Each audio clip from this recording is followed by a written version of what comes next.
Hubo un momento en la historia del pensamiento occidental en que un hombre se atrevió a mirar directamente al abismo de la culpa cristiana y pronunciar palabras que harían temblar los cimientos de siglos de doctrina. Ese hombre no era un sacerdote arrepentido, ni un teólogo desilusionado, sino un filósofo judío expulsado de su propia comunidad por atreverse a pensar lo impensable. Baruch Spinoza, nacido en Ámsterdam en 1632, creció entre los libros sagrados de la Torá y las enseñanzas rabínicas que prometían redención a través del cumplimiento estricto de la ley divina. Pero algo en su espíritu inquieto no podía aceptar las explicaciones tradicionales sobre el sufrimiento humano, sobre esa carga invisible que todos parecían llevar desde el nacimiento, sobre esa culpa heredada que la cristiandad llamaba pecado original. ¿Por qué la humanidad teme tanto a la verdad?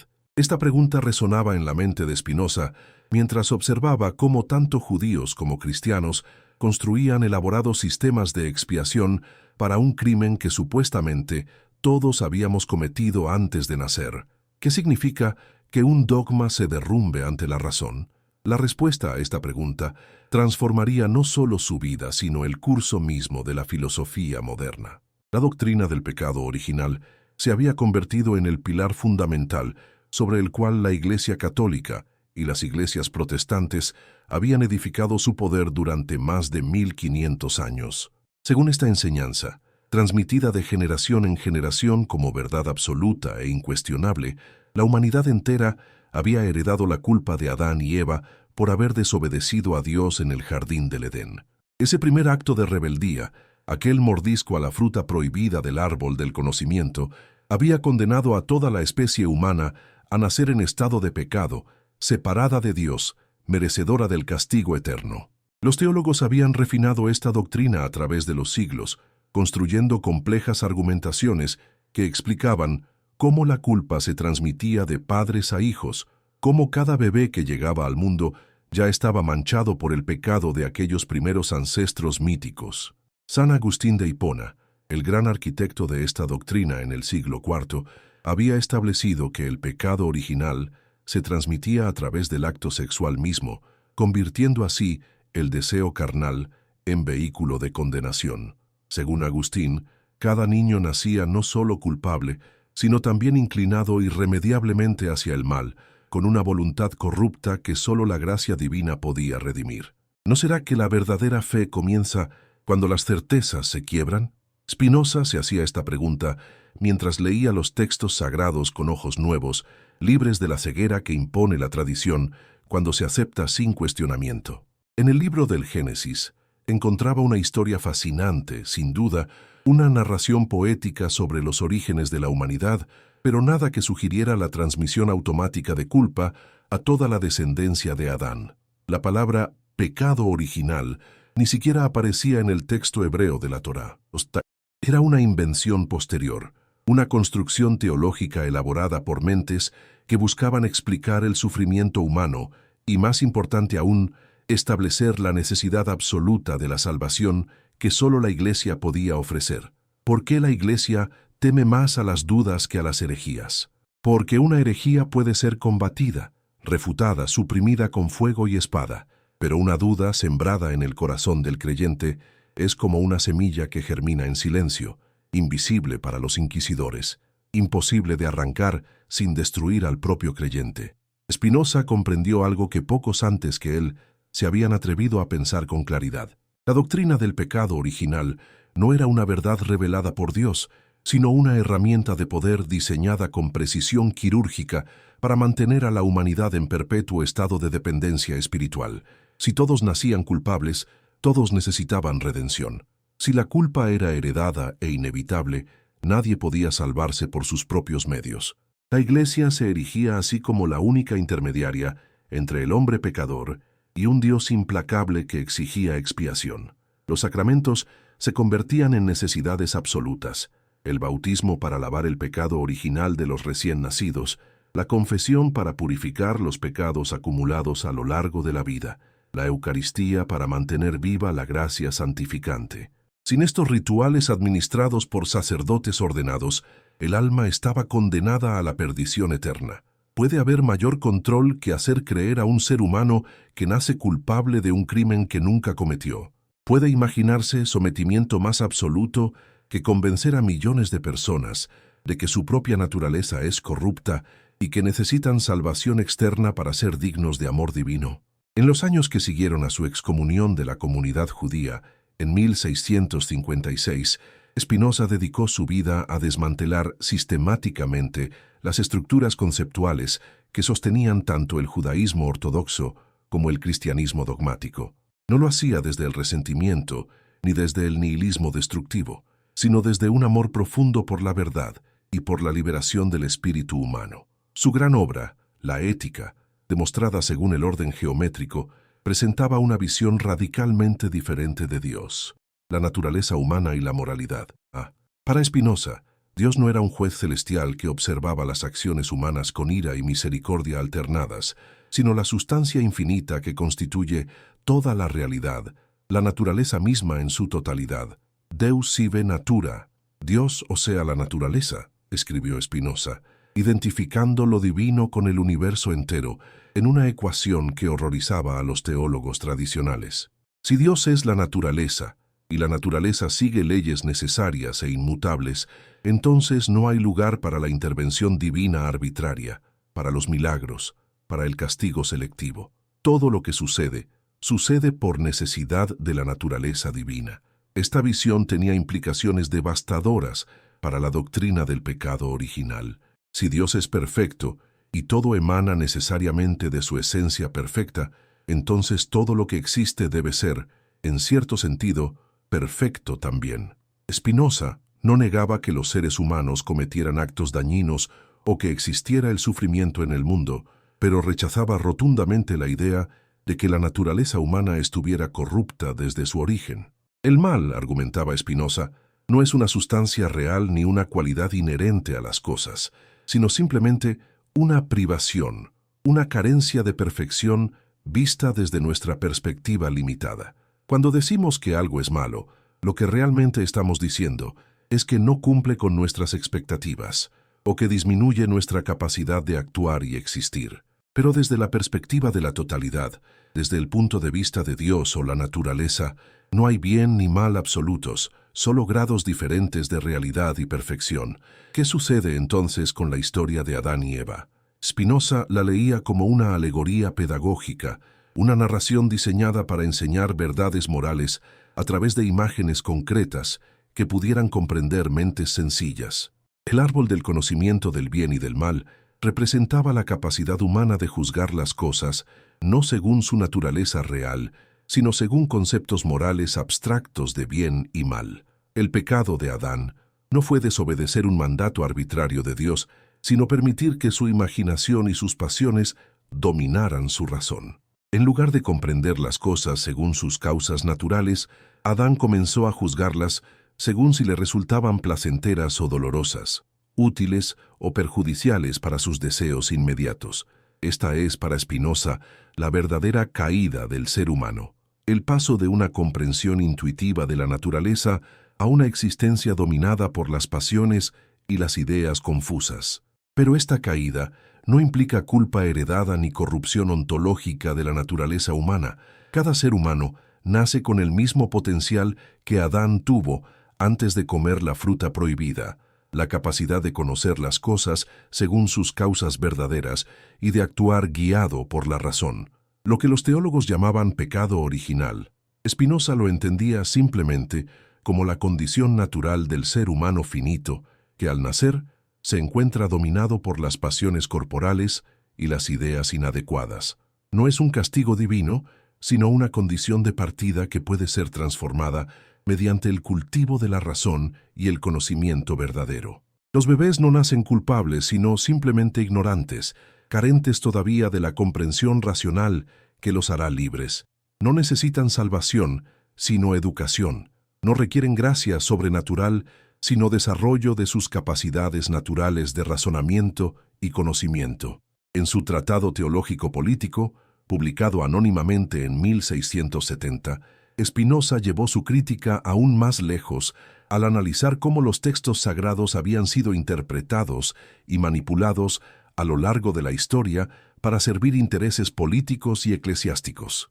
La doctrina del pecado original no aparecía claramente formulada en el Antiguo Testamento porque simplemente no formaba parte de la teología judía original. Los profetas hebreos hablaban de pecados específicos cometidos por individuos o por la nación de Israel, pero nunca sugerían que toda la humanidad llevara una mancha hereditaria desde el nacimiento. Fue San Pablo quien, en su carta a los romanos, estableció por primera vez la conexión entre el pecado de Adán y la condición de toda la humanidad, al escribir que por un solo hombre entró el pecado en el mundo y por el pecado la muerte, y así la muerte pasó a todos los hombres porque todos pecaron.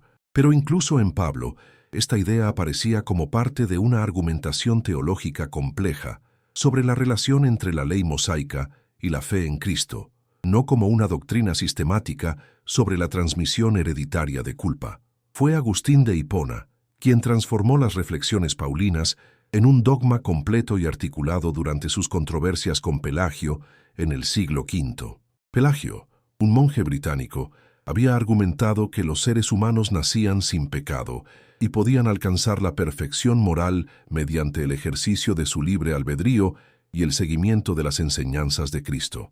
Para Pelagio, afirmar que todos nacían pecadores era insultar la bondad del Creador que había hecho al hombre a su imagen y semejanza. Agustín respondió con una furia teológica sin precedentes, acusando a Pelagio de hereje y elaborando la doctrina del pecado original en toda su dureza. Según Agustín, Adán había sido creado con libre albedrío y con la posibilidad real de no pecar, pero al desobedecer a Dios, perdió esa libertad para sí mismo y para toda su descendencia.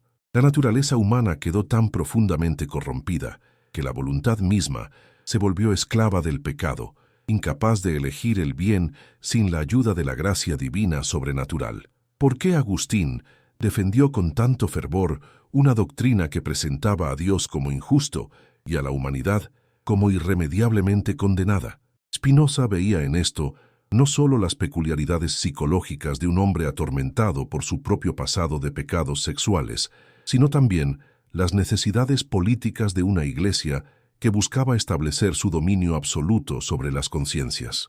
Si Pelagio tenía razón, y los seres humanos podían salvarse mediante sus propios esfuerzos morales, entonces la Iglesia perdía su razón de ser como institución salvífica indispensable. Si la naturaleza humana no estaba corrupta, sino simplemente necesitada de orientación y educación, entonces los sacramentos eclesiásticos dejaban de ser necesidades absolutas para convertirse en ayudas opcionales. Agustín lo comprendió perfectamente. La doctrina del pecado original era la garantía definitiva del poder eclesiástico. Al convencer a todos de que nacían condenados y que sólo la gracia administrada por la Iglesia podía salvarlos, se establecía una dependencia espiritual total e inescapable. Los concilios eclesiásticos ratificaron y refinaron la doctrina agustiniana durante siglos. El concilio de Orange en 529, el concilio de Trento en el siglo XVI, todos confirmaron que el pecado original se transmitía por propagación natural, no por imitación, y que manchaba el alma de cada persona desde el momento mismo de la concepción. Los teólogos debatían sutilezas increíbles. ¿En qué momento exacto del proceso de concepción el alma era infundida en el embrión y contraía el pecado original? Los niños que morían sin bautismo iban al infierno o a un lugar especial llamado limbo, donde no sufrían tormentos, pero tampoco gozaban de la visión beatífica de Dios. ¿El pecado original se transmitía a través del semen paterno o mediante algún mecanismo espiritual más misterioso? Estas preguntas, que hoy pueden parecernos absurdas o mórbidas, ocupaban las mentes más brillantes de la cristiandad durante generaciones, consumiendo energía intelectual que podría haberse dedicado a comprender mejor el mundo natural o a aliviar el sufrimiento humano real. Y mientras tanto, donde sea que estés en este momento, en cualquier rincón del planeta desde donde estas palabras lleguen a tus oídos o a tus ojos, te invito a que dejes testimonio de tu presencia en este instante preciso de la historia humana. Escribe en los comentarios desde qué país y ciudad nos acompañas, qué hora marca el reloj en tu parte del mundo, mientras reflexionamos juntos sobre estas verdades que Spinoza arrancó de las sombras del dogma. Y si estas palabras resuenan en tu espíritu, como resonaron en el suyo, comparte este mensaje con alguien cercano a tu corazón, con ese amigo o familiar que también se atreve a cuestionar, que también busca la verdad más allá de las certezas heredadas. Que las bendiciones fluyan hacia tu familia como fluye el conocimiento cuando se libera de las cadenas de la ignorancia impuesta. Spinoza observaba con fascinación cómo la doctrina del pecado original había generado toda una industria espiritual de culpa y redención. Las indulgencias vendidas por la Iglesia durante siglos prometían reducir el tiempo que las almas pasarían en el purgatorio expiando sus pecados. Las penitencias impuestas en el confesionario servían como castigos simbólicos por transgresiones reales o imaginadas. Los monasterios se llenaban de hombres y mujeres que buscaban escapar del mundo corrompido por el pecado mediante vidas de austeridad extrema y mortificación corporal. Místicos como San Juan de la Cruz describían la noche oscura del alma, ese abismo de desolación espiritual que debía atravesarse para alcanzar la unión con Dios. Toda esta elaborada arquitectura de sufrimiento espiritual se sostenía sobre la premisa fundamental de que la naturaleza humana estaba radicalmente dañada, que cada impulso natural era sospechoso de estar contaminado por el pecado original. ¿Qué hace esta doctrina con la imagen que el ser humano tiene de sí mismo? ¿Cómo afecta a la psique individual y colectiva crecer creyendo que uno nace culpable, que la propia naturaleza es corrupta, que los deseos más naturales del cuerpo son manifestaciones del pecado heredado? Spinoza veía aquí una de las formas más sutiles y devastadoras de violencia psicológica jamás perpetradas en la historia de la humanidad. Generaciones enteras habían crecido sintiendo vergüenza de su propio cuerpo, temiendo sus propios deseos, reprimiendo sus impulsos naturales porque todos habían sido etiquetados como pecaminosos. La sexualidad, que es expresión natural de la vida y fuente de alegría, se había convertido en territorio del pecado por excelencia. El placer corporal, que es una manifestación de la potencia de existir, se había transformado en trampa del demonio. La curiosidad intelectual, que es el impulso que mueve al conocimiento, se había vuelto sospechosa de orgullo y rebeldía contra Dios. La doctrina del pecado original había creado lo que Spinoza llamaría una antropología negativa, una visión del ser humano definida fundamentalmente por carencia, corrupción y culpa. Según esta visión, el ser humano no es fundamentalmente bueno pero imperfecto, no es un ser en desarrollo que naturalmente tiende hacia su propia perfección, sino una criatura caída que solo puede aspirar a recuperar mediante la gracia divina una fracción de lo que Adán había perdido. Esta antropología negativa tenía consecuencias prácticas devastadoras. Si la naturaleza humana está corrupta, entonces no puede confiarse en ella. La razón humana es sospechosa porque está contaminada por el pecado. Los sentimientos humanos son engañosos porque surgen de una voluntad esclavizada.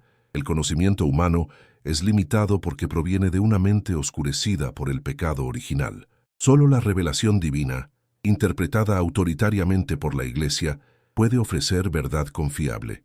Spinoza proponía una revolución completa en esta forma de pensar. Lejos de estar corrupta, la naturaleza humana es una expresión finita de la esencia infinita de Dios.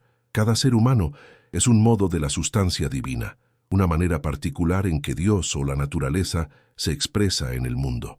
Como tal, cada persona tiene un impulso fundamental hacia la autopreservación y el aumento de su potencia de existir y actuar. Este impulso, que Spinoza llamaba conatus, no es pecaminoso, sino perfectamente natural y legítimo. Es la esencia misma de cada cosa singular, el esfuerzo por perseverar en su ser. El error no está en tener deseos, sino en ser esclavo de deseos que surgen de ideas inadecuadas, de comprensiones confusas de lo que realmente nos conviene. La tarea moral no consiste en reprimir la naturaleza, sino en comprenderla verdaderamente para poder actuar de acuerdo con ella. Cuando Spinoza escribe que el deseo es la esencia misma del hombre, está haciendo una afirmación revolucionaria que contradice frontalmente toda la tradición agustiniana. El deseo no es consecuencia del pecado original, sino constitutivo de nuestra naturaleza más profunda. No hay que avergonzarse de desear, sino aprender a desear bien. a desear aquello que realmente aumenta nuestra potencia de actuar y nuestra alegría. La diferencia entre una vida dominada por las pasiones y una vida guiada por la razón no radica en la ausencia o presencia de deseos, sino en la calidad de los deseos, en si surgen de ideas inadecuadas y confusas o de un conocimiento verdadero de nuestra naturaleza y de las leyes que gobiernan la realidad. Puede imaginarse el escándalo que estas ideas provocaban entre los guardianes de la ortodoxia. Spinoza no solo negaba el pecado original, sino que afirmaba que el deseo es la esencia del ser humano, que el cuerpo no es una prisión del alma, sino un modo de la extensión divina tan perfecto como cualquier otro, que la razón humana puede alcanzar conocimiento verdadero sin necesidad de revelación sobrenatural. Estaba desarraigando siglos de enseñanza que habían inculcado en millones de personas una profunda desconfianza hacia sí mismas, hacia su propia capacidad de pensar y decidir. Estaba proponiendo que la libertad humana no consistía en la capacidad de desobedecer a Dios, sino en la comprensión de las leyes necesarias de la naturaleza y en la actuación de acuerdo con ese conocimiento verdadero. Los teólogos católicos y protestantes coincidían en algo fundamental. Spinoza era peligroso. No importaba si provenía de tradición judía, católica o reformada. Todas las religiones institucionales reconocían en su pensamiento una amenaza existencial, porque Spinoza no solo atacaba doctrinas particulares, sino que cuestionaba el fundamento mismo sobre el cual se edificaba el poder religioso. La idea de que Dios es un ser personal, que interviene en la historia, que castiga y recompensa, que exige obediencia y ofrece salvación a través de intermediarios institucionales. El Dios de Spinoza no castigaba el pecado original, porque no había tal pecado que castigar. El Dios de Spinoza no enviaba a su Hijo a morir en una cruz para redimir a la humanidad caída, porque la humanidad nunca había caído realmente, solo había evolucionado desde un estado de mayor ignorancia hacia uno de mayor conocimiento. En las páginas de su Ética, Spinoza demostraba con rigor casi matemático que conceptos como culpa, pecado, mérito y castigo divino carecían de sentido en un universo gobernado por leyes necesarias e inmutables. Todo lo que sucede, sucede por necesidad de la naturaleza divina. No hay contingencia real, no hay azar verdadero, no hay actos que podrían haber sido de otra manera si la voluntad humana hubiera elegido diferente. La voluntad humana misma está determinada por causas anteriores, que a su vez están determinadas por causas anteriores en una cadena infinita de causalidad. Esto no significa que los seres humanos carezcan de libertad, pero la libertad no consiste en la capacidad de elegir arbitrariamente entre alternativas, sino en la comprensión de la necesidad que gobierna tanto nuestras acciones como todo lo demás en la naturaleza. ¿Significa esto que no hay responsabilidad moral? Al contrario, argumentaba Spinoza, la verdadera responsabilidad surge precisamente cuando comprendemos que nuestras acciones fluyen de nuestra propia naturaleza y de nuestro grado de comprensión. Una persona que actúa desde la ignorancia y las pasiones es menos libre y menos responsable que una persona que actúa desde el conocimiento verdadero. No porque Dios vaya a castigar a una y premiar a la otra en una vida futura, sino porque la primera vive en servidumbre a causas externas que no comprende, mientras la segunda ha alcanzado un grado de autonomía y autosuficiencia que es en sí misma beatitud. El castigo del ignorante no es el infierno eterno, sino la propia ignorancia que lo mantiene esclavo de pasiones que lo hacen sufrir. La recompensa del sabio no es el cielo prometido, sino la alegría que surge del conocimiento verdadero y de la acción que fluye de ese conocimiento. Esta visión transformaba completamente el significado de la moralidad. Ya no se trataba de obedecer mandamientos externos impuestos por autoridad divina o eclesiástica bajo amenaza de castigo eterno. Se trataba de comprender nuestra propia naturaleza y las leyes que gobiernan la realidad para poder actuar de manera que aumente nuestra potencia de existir y nuestra alegría. Las virtudes no eran sacrificios dolorosos impuestos a una naturaleza corrupta, sino expresiones naturales de una razón que comprende verdaderamente. La justicia no era sometimiento a leyes arbitrarias, sino reconocimiento de que el bien de los demás está intrínsecamente conectado con el propio. El amor no era obediencia ciega a un mandato de amar al prójimo como a uno mismo, sino comprensión racional de que en una comunidad de seres pensantes, la alegría de cada uno aumenta la alegría de todos. Las implicaciones políticas de estas ideas eran tan radicales como las religiosas. Si no hay pecado original que corrompa la naturaleza humana, entonces no hay justificación para formas autoritarias de gobierno que traten a los ciudadanos como niños moralmente incompetentes, que necesitan ser controlados por autoridades que conocen mejor que ellos lo que les conviene. Si la razón humana puede alcanzar conocimiento verdadero sin intermediarios eclesiásticos, entonces la separación entre Iglesia y Estado se vuelve no solo conveniente, sino necesaria. Si Dios no interviene milagrosamente en la historia para apoyar a ciertos gobernantes o instituciones, entonces toda forma de poder debe justificarse racionalmente ante aquellos sobre quienes se ejerce. El Tratado Teológico Político de Spinoza fue la primera defensa filosófica sistemática de la democracia y la libertad de pensamiento en la era moderna, y sus argumentos se basaban precisamente en el rechazo de toda la estructura conceptual que la doctrina del pecado original había construido.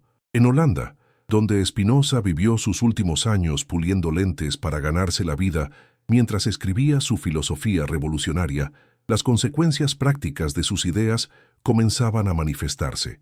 Los Países Bajos habían logrado liberarse del dominio español y católico precisamente cuestionando la autoridad absoluta de la Iglesia y del monarca.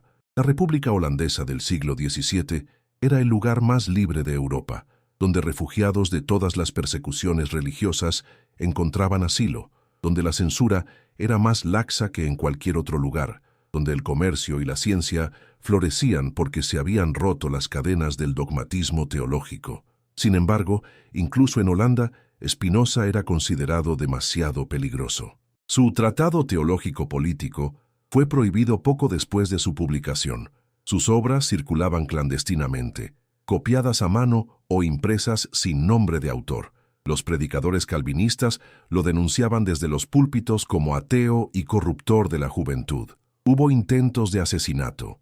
Vivió sus últimos años en relativa reclusión, rodeado de un pequeño círculo de amigos y discípulos que comprendían el valor de sus ideas.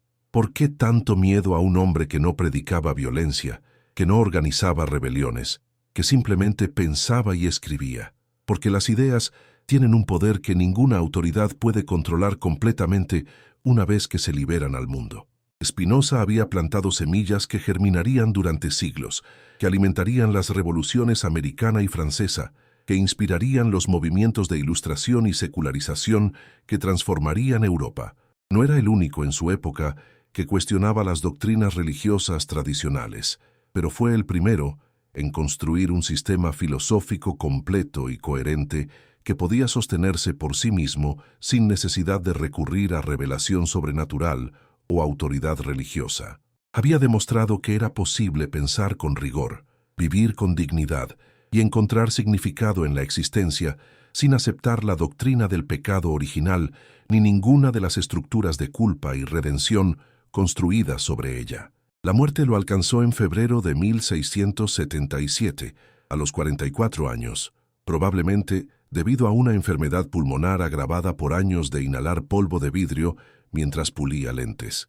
Sus amigos publicaron póstumamente sus obras completas, incluyendo la Ética, que había mantenido inédita durante su vida, porque sabía que su publicación causaría escándalo. Durante décadas y siglos, filósofos, teólogos y políticos debatirían sus ideas, algunos para desarrollarlas, otros para refutarlas, pero nadie que tomara en serio el pensamiento filosófico podía ignorarlas. El genio no había hecho concesiones, no había suavizado sus conclusiones para hacerlas más palatables a oídos piadosos. Había seguido su razonamiento hasta donde lo llevaba, sin importar cuán perturbadoras fueran las conclusiones para la ortodoxia religiosa de su tiempo. Parte 2. La herida que Spinoza infligió a la doctrina del pecado original no fue solo teórica sino existencial. No afectó únicamente a los teólogos en sus debates académicos, sino que alcanzó el corazón mismo de cómo millones de personas habían aprendido a entenderse a sí mismas en relación con Dios, con el mundo y con su propio destino. Para comprender verdaderamente la profundidad de esta revolución del pensamiento, debemos sumergirnos en el conflicto milenario entre fe y razón, entre la obediencia a la autoridad revelada y la confianza en la capacidad humana de conocer la verdad mediante el ejercicio de las propias facultades racionales. Este conflicto no era nuevo en tiempos de Spinoza, pero él lo llevó a un punto de claridad y radicalidad que ningún pensador anterior había alcanzado. ¿Qué significa que un dogma se derrumbe ante la razón? Significa que las certezas transmitidas de generación en generación como verdades eternas e incuestionables revelan de pronto su fragilidad, su contingencia histórica, su dependencia de contextos culturales y políticos específicos que las produjeron y las mantuvieron vivas. La tradición cristiana, desde sus orígenes, había enfrentado tensiones entre razón y revelación.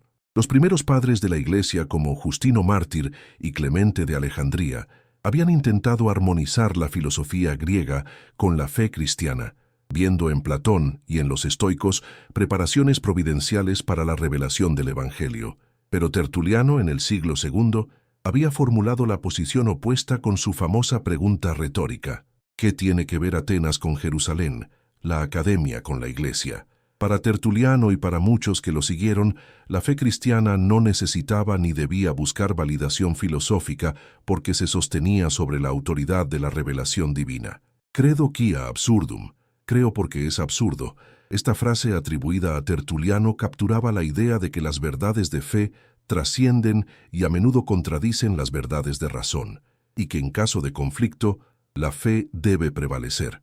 Agustín había intentado una síntesis sofisticada entre fe y razón mediante su adaptación del neoplatonismo al cristianismo. Para Agustín, la razón humana caída por el pecado original era incapaz por sí sola de alcanzar la verdad más alta, pero la fe iluminada por la gracia divina podía elevar la razón, permitiéndole comprender lo que de otro modo permanecería oculto. Credo ut intelligam, creo para comprender. Esta fórmula agustiniana establecía una jerarquía clara. La fe viene primero y abre el camino a la comprensión racional. Sin fe, la razón permanece ciega a las verdades espirituales más importantes. Esta posición había dominado el pensamiento cristiano durante siglos, atravesando la escolástica medieval con sus elaborados sistemas teológicos que intentaban demostrar racionalmente las verdades reveladas. Tomás de Aquino, en el siglo XIII, había distinguido entre verdades de razón que podían conocerse mediante el ejercicio natural del intelecto, como la existencia de Dios o la inmortalidad del alma, y verdades de revelación que superaban la capacidad de la razón natural y sólo podían conocerse por la fe, como el misterio de la Trinidad o la encarnación del Verbo divino. Esta distinción permitía un cierto espacio de autonomía para la filosofía sin negar la primacía de la teología. Pero incluso en Tomás de Aquino, la razón filosófica funcionaba como ancilla theologiae, sirvienta de la teología. Su valor último dependía de su capacidad de servir a la fe revelada. La doctrina del pecado original se encontraba en una zona intermedia. Tomás argumentaba que podía demostrarse racionalmente la existencia de una inclinación al mal en la naturaleza humana observando empíricamente la conducta humana. Pero los detalles de cómo se originó esta inclinación y cómo se transmite de generación en generación requerían luz de la revelación. ¿No será que la verdadera fe comienza cuando las certezas se quiebran? Spinoza habría respondido que lo que los teólogos llaman fe no es en realidad comprensión, sino sumisión imaginativa a narraciones sin fundamento racional. La fe verdadera, si es que puede hablarse de tal cosa, sería más bien lo que Spinoza llamaba el tercer género de conocimiento, la comprensión intuitiva de cómo las cosas particulares se siguen necesariamente de la esencia eterna de Dios. Esta es una forma de conocimiento que trasciende tanto la experiencia sensorial confusa como el razonamiento discursivo abstracto, una captación directa e inmediata de las verdades eternas que produce el más alto grado de alegría que un ser humano puede experimentar. Pero esta ciencia intuitiva no tiene nada que ver con la fe religiosa tradicional. No se basa en la aceptación de testimonios externos ni en la obediencia a autoridades eclesiásticas. Surge del ejercicio riguroso de la razón que, al comprender las cadenas de causalidad necesaria que conectan todas las cosas, alcanza finalmente una visión subespecie a eternitatis, desde la perspectiva de la eternidad.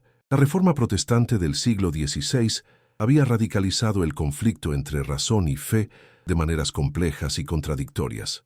Por un lado, Lutero y Calvino habían insistido con fuerza en la corrupción total de la naturaleza humana por el pecado original, llevando la doctrina agustiniana a sus conclusiones más extremas. La razón humana caída, decían los reformadores, no solo era incapaz de alcanzar la verdad espiritual, sino que era enemiga de Dios, una prostituta del diablo en palabras textuales de Lutero. Solo la fe en Cristo podía salvar, y esta fe misma era don gratuito de Dios, no algo que pudiera ganarse mediante esfuerzo humano. Por otro lado, al rechazar la autoridad de la tradición eclesiástica y la interpretación magisterial de las Escrituras, los reformadores habían abierto sin querer la puerta al juicio privado y a la proliferación de interpretaciones divergentes.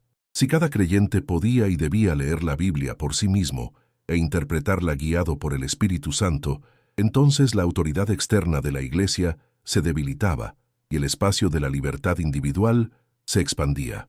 Spinoza observaba con agudeza cómo las guerras religiosas que devastaron Europa durante los siglos XVI y XVII revelaban la bancarrota moral y práctica del principio de autoridad religiosa. Católicos y protestantes se masacraban mutuamente, invocando cada uno la verdad revelada por Dios. Dentro del protestantismo, luteranos y calvinistas se excomulgaban mutuamente, y cada secta se fragmentaba en subsectas que se anatematizaban con no menor fervor. ¿Cómo podía ser la palabra de Dios fuente de tanta confusión y violencia? ¿Cómo podían revelaciones supuestamente divinas conducir a interpretaciones tan radicalmente incompatibles que solo podían resolverse mediante el derramamiento de sangre? ¿Por qué la Iglesia teme más a las dudas que a las herejías? Porque las herejías pueden combatirse conservando el terreno común de que existe una revelación divina que hay que interpretar correctamente, mientras que las dudas cuestionan la base misma de la revelación. El tratado teológico-político comenzaba precisamente con este problema. La religión se había convertido en fuente de división y violencia, en lugar de ser camino hacia la paz y la virtud. Spinoza se proponía examinar las Escrituras con el mismo método crítico que se aplicaría a cualquier otro texto histórico, sin presuponer su origen divino o su autoridad infalible. Este método hermenéutico era en sí mismo revolucionario. Las Escrituras, argumentaba Spinoza, debían interpretarse por sí mismas, no mediante doctrinas tradicionales impuestas desde fuera. Había que estudiar el contexto histórico en que fueron escritas, el idioma original en que fueron redactadas, las circunstancias políticas y culturales de sus autores. Había que comparar pasajes entre sí para resolver contradicciones aparentes. Y sobre todo, había que distinguir entre el mensaje moral universal que las Escrituras enseñaban, que es simplemente la práctica de la justicia y la caridad, y las doctrinas teológicas particulares que los textos contenían, que reflejaban las ideas confusas de sus autores humanos sobre la naturaleza de Dios y del universo. Aplicando este método crítico, Spinoza llegaba a conclusiones devastadoras para la ortodoxia cristiana. Los libros del Antiguo Testamento no fueron escritos por Moisés, sino compilados siglos después por autores anónimos que recopilaron tradiciones orales dispares. Los profetas no recibían revelaciones sobrenaturales, sino que tenían imaginaciones vívidas que interpretaban los acontecimientos de su tiempo mediante imágenes y símbolos. Los milagros narrados en las Escrituras no eran violaciones de las leyes naturales, lo cual sería imposible porque las leyes de la naturaleza expresan la esencia eterna de Dios, sino acontecimientos naturales mal comprendidos o exagerados en la transmisión. Jesús había sido un maestro moral excepcional, pero no era Dios encarnado, y sus enseñanzas sobre el amor y la justicia podían comprenderse y practicarse sin creer en su resurrección corporal o en su divinidad. Pablo había introducido doctrinas complejas sobre el pecado y la redención que no se encontraban en las enseñanzas originales de Jesús y que reflejaban más la formación farisaica de Pablo que alguna revelación divina. La doctrina del pecado original aparecía bajo esta luz como una elaboración teológica posterior, sin fundamento bíblico sólido. El relato del Génesis sobre Adán y Eva era claramente una narración mítica que no pretendía ser historia literal. Los autores del texto nunca sugirieron que la culpa de Adán se transmitiera automáticamente a toda su descendencia. Cuando los profetas del Antiguo Testamento hablaban de pecado, siempre se referían a acciones concretas de individuos o de la nación de Israel, nunca a una mancha hereditaria universal. Incluso Pablo, que había establecido la conexión entre Adán y Cristo, entre el pecado del uno y la salvación del otro, lo hacía en el contexto de una argumentación teológica específica sobre la relación entre la ley judía y la fe cristiana, no como formulación de una doctrina sistemática sobre la naturaleza humana corrompida desde el origen. ¿Qué sucedía entonces con la afirmación cristiana de que solo mediante Cristo y su sacrificio en la cruz podía redimirse la humanidad del pecado original? Si no había tal pecado original, entonces todo el edificio soteriológico del cristianismo se derrumbaba. La encarnación perdía su necesidad teológica. La crucifixión se convertía en un acto de violencia histórica sin significado cósmico de salvación. La resurrección era una creencia consoladora sin fundamento real. La Iglesia perdía su papel de mediadora indispensable entre Dios y los hombres.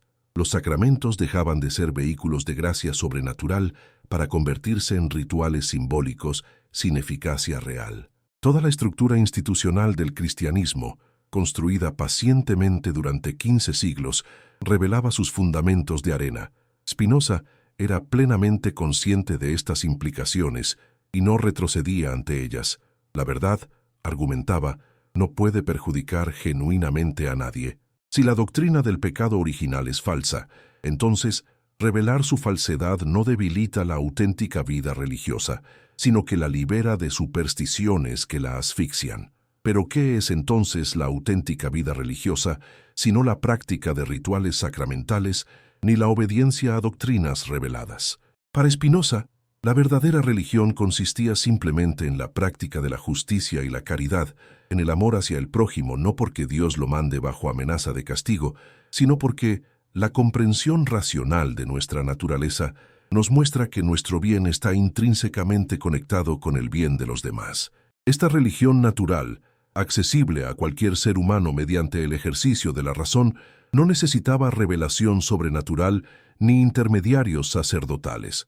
No prometía inmortalidad personal en un cielo tras la muerte, pero ofrecía algo más valioso: la beatitud que surge del conocimiento verdadero y de la vida vivida de acuerdo con la razón. Esta beatitud no es recompensa futura por sacrificios presentes, sino fruto inmediato de la comprensión verdadera. El sabio que conoce las cosas según sus causas necesarias participa de la eternidad de Dios, no porque su alma sobreviva a la muerte corporal, sino porque su comprensión capta verdades eternas que trascienden su existencia temporal. Los contemporáneos de Spinoza lo acusaban de ateo porque para ellos religión significaba necesariamente creencia en un Dios personal que interviene en la historia, que escucha oraciones, que castiga y recompensa según criterios morales. El Dios de Spinoza no hacía nada de esto. Era la naturaleza misma en su totalidad, la sustancia infinita de la cual todo lo demás es modificación finita. No tenía voluntad ni intelecto en el sentido humano, porque estos atributos implican limitación y cambio, mientras que Dios es absolutamente infinito y eternamente inmutable. Llamar ateo a Spinoza era, desde su perspectiva, un malentendido fundamental. Él no negaba a Dios, sino que lo identificaba con la totalidad de lo real. Era más bien la tradición religiosa la que había empequecido a Dios al concebirlo como un ser personal magnificado, un superhombre celeste con emociones e intenciones, capaz de arrepentirse, de enojarse, de cambiar de opinión. El verdadero ateo, argumentaba Spinoza, era quien imaginaba a Dios como tirano arbitrario que impone mandamientos sin razón y castiga con crueldad infinita infracciones finitas. ¿Cómo afecta la doctrina del pecado original a la relación del ser humano con su propio cuerpo y su sexualidad? Esta pregunta obsesionaba a Spinoza porque veía en ella una de las consecuencias más destructivas de la teología agustiniana. Agustín había vinculado explícitamente la transmisión del pecado original con el acto sexual, argumentando que la concupiscencia, el deseo sexual descontrolado, era manifestación directa de la voluntad humana rebelada contra Dios. En el estado de inocencia original antes de la caída, sostenía Agustín, Adán y Eva habrían podido procrear mediante un acto puramente racional de voluntad, sin el desorden pasional que caracteriza el sexo caído. El placer sexual intenso era precisamente el signo de que algo había salido mal, de que la naturaleza humana estaba desordenada. Esta visión había llevado a glorificar la virginidad sobre el matrimonio, el celibato sobre la vida familiar, la castidad sobre la sexualidad, incluso dentro del matrimonio, cuando se buscaba genuinamente el placer y no solo la procreación. Spinoza veía en esta demonización del cuerpo y la sexualidad un ejemplo paradigmático de cómo las ideas inadecuadas conducen al sufrimiento. El deseo sexual es una expresión perfectamente natural del conatus, del impulso de cada cosa a preservar su ser y aumentar su potencia. Los cuerpos humanos están constituidos de tal manera que naturalmente se sienten atraídos hacia otros cuerpos y experimentan placer en ciertos tipos de contacto físico. No hay absolutamente nada pecaminoso o corrupto en esto. Es simplemente cómo somos, cómo nos hizo la naturaleza o Dios, que es lo mismo. Los problemas surgen no de la sexualidad misma, sino de ideas inadecuadas sobre la sexualidad, cuando se busca en el placer sexual algo que no puede dar, como salvación o identidad completa, cuando se convierte en adicción que esclaviza en lugar de ser expresión libre de la propia naturaleza, cuando se usa para dominar o degradar a otros en lugar de ser encuentro entre iguales que aumentan mutuamente su potencia. La represión sexual promovida por siglos de cristianismo había creado lo que Spinoza llamaría una economía de la pasión triste. En lugar de vivir según deseos que surgen de comprensión verdadera y que por tanto aumentan la alegría, millones de personas habían sido educadas para sentir vergüenza de sus propios cuerpos, culpa por sus deseos naturales, miedo al placer que la tradición había etiquetado como pecaminoso. Esta represión no eliminaba los deseos, lo cual es imposible porque el deseo es nuestra esencia misma, sino que los desviaba hacia formas subterráneas y a menudo destructivas.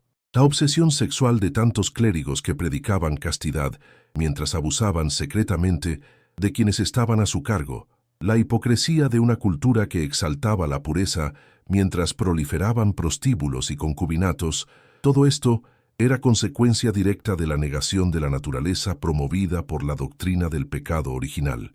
En su lugar, Spinoza proponía una ética de la alegría. Si comprendemos verdaderamente qué somos, si conocemos las leyes que gobiernan nuestro cuerpo y nuestra mente, si actuamos desde esa comprensión, en lugar de ser movidos por causas externas que no comprendemos, entonces, naturalmente, tenderemos hacia aquello que aumenta nuestra potencia de actuar y nuestra alegría. Esta alegría no es el placer momentáneo que sigue a la satisfacción de un deseo pasional, placer que siempre trae consigo cierta tristeza cuando desaparece, sino la alegría estable que acompaña al aumento duradero de nuestra perfección y potencia. El sabio espinosista no desprecia el cuerpo ni reprime sus deseos, sino que los ordena mediante la comprensión, cultivando aquellos que surgen de ideas adecuadas y transformando aquellos que surgen de la ignorancia.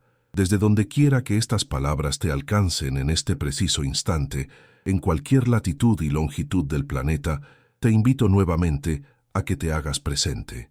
Escribe en los comentarios qué ciudad del mundo habitas en este momento y qué hora marca el reloj en tu rincón de la existencia compartida. Que tu testimonio se sume al de aquellos que buscan la verdad más allá de los dogmas heredados. Y si estas reflexiones tocan algo profundo en tu interior, si despiertan preguntas que habías callado por miedo o convención, comparte este mensaje con alguien cuya búsqueda reconoces afín a la tuya. Que las bendiciones fluyan hacia quienes tienen el coraje de cuestionar, hacia aquellos que prefieren dudas honestas a certezas falsas. La ruptura de Spinoza con toda forma de religión institucional era tan radical que incluso pensadores ilustrados posteriores que admiraban su valentía intelectual retrocedían ante las consecuencias prácticas de sus ideas.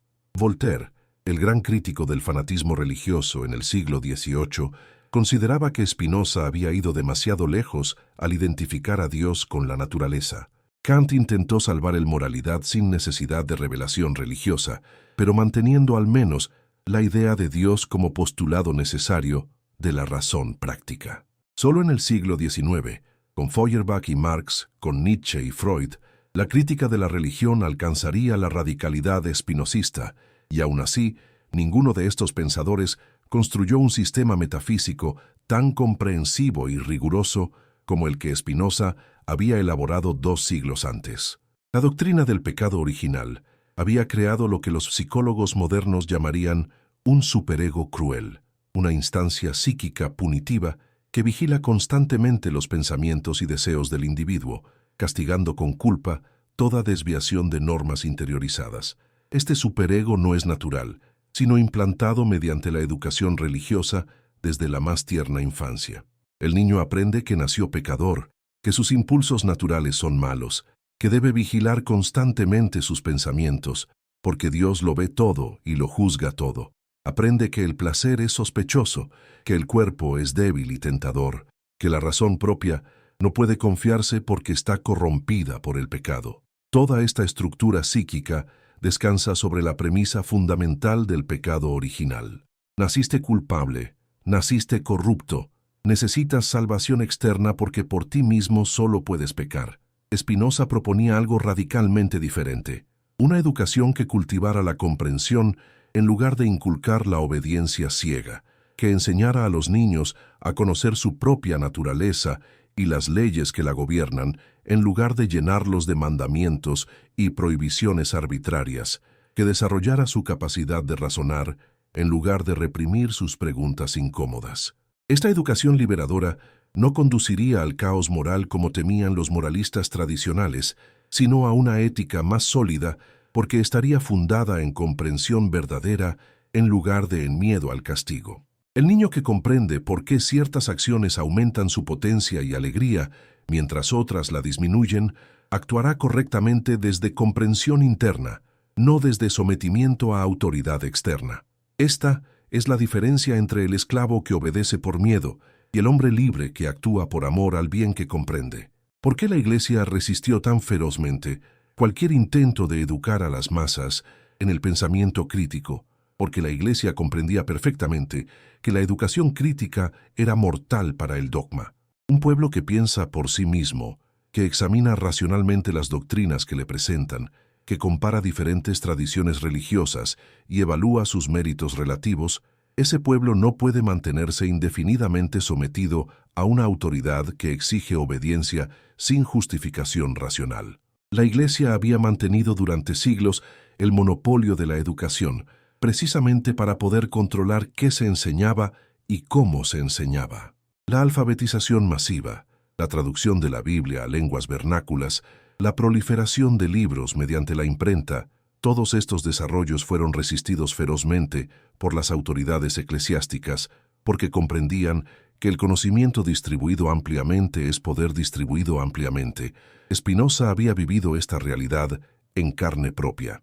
Su excomunión de la comunidad judía de Ámsterdam en 1656, cuando tenía apenas 23 años, fue pronunciada con una dureza excepcional. El texto del Érem, el edicto de excomunión, maldecía a Spinoza de día y de noche, dormido y despierto, al entrar y al salir. Ningún judío podía comunicarse con él ni leer sus escritos bajo pena de compartir su castigo. Se le prohibía acercarse a cualquier sinagoga. Era borrado de la comunidad como si nunca hubiera existido. ¿Qué había hecho para merecer castigo tan severo? Había hecho preguntas. Había cuestionado la autoparte 2, continuación, ridad de las Escrituras. Había dudado de la inmortalidad personal del alma, tal como la enseñaba la tradición rabínica. Había sugerido que Dios podría tener cuerpo. Había insinuado que los ángeles eran ficciones imaginarias. Nada de esto era formalmente herético, según los criterios estrictos de la ley judía, pero las autoridades de la sinagoga comprendían que alguien que preguntaba con tanta libertad, que cuestionaba con tanta audacia, representaba un peligro mayor que cualquier hereje convencional. La herejía puede refutarse, pero la duda metódica, la pregunta que no acepta respuestas autoritarias, esa es una enfermedad contagiosa que puede infectar a toda una comunidad. La excomunión liberó a Spinoza, paradójicamente. Ya no tenía que fingir conformidad con doctrinas en las que no creía. Ya no debía participar en rituales que consideraba supersticiosos. Podía dedicar su vida entera a la búsqueda de la verdad sin temer ofender a autoridades religiosas cuyo poder sobre él había quedado roto. Cambió su nombre de Baruch a Benedictus, la versión latina que significa lo mismo, bendito, marcando así su transición de la comunidad judía al mundo más amplio de la República Europea de las Letras. Se ganó la vida puliendo lentes, un oficio que requería precisión manual y paciencia infinita, cualidades que aplicaba también a su filosofía. Vivió frugalmente, rechazando ofertas de cátedras universitarias que habrían requerido comprometer su independencia intelectual. Mantuvo correspondencia con los principales pensadores de su época, debatiendo con cortesía, pero sin concesiones, las cuestiones más fundamentales sobre Dios, la naturaleza, el conocimiento y la libertad. Su crítica del pecado original no era simplemente negativa, no se limitaba a destruir una doctrina falsa, sino que ofrecía una alternativa constructiva, una comprensión diferente de qué significa ser humano y cómo vivir bien. Si los seres humanos no nacen corrompidos por el pecado, sino simplemente ignorantes, entonces el problema fundamental no es moral, sino epistemológico. No necesitamos salvación sobrenatural, sino educación natural. No requerimos gracia divina que transforme nuestra voluntad corrupta, sino desarrollo de nuestra razón que disipe la ignorancia. El camino hacia la vida buena no pasa por la obediencia ciega a mandamientos externos, sino por el conocimiento verdadero de nosotros mismos y del universo del que formamos parte inseparable. Esta visión transformaba radicalmente el significado del mal y del sufrimiento. Para la tradición agustiniana, todo sufrimiento era castigo merecido por el pecado, ya fuera el pecado personal o el pecado original heredado. Los niños que morían en la infancia, las epidemias que devastaban poblaciones enteras, los desastres naturales que destruían ciudades, todo esto era manifestación de la justicia divina castigando un mundo corrupto por el pecado. Esta teodicea, este intento de justificar a Dios ante la presencia del mal, había atormentado a generaciones de creyentes que veían sufrir a inocentes y se preguntaban qué pecado tan terrible podían haber cometido para merecer tal castigo. La respuesta estándar era el pecado original. Incluso los bebés que parecen inocentes llevan la mancha de Adán y, por tanto, merecen el sufrimiento y la muerte. ¿Puede imaginarse la crueldad de esta doctrina?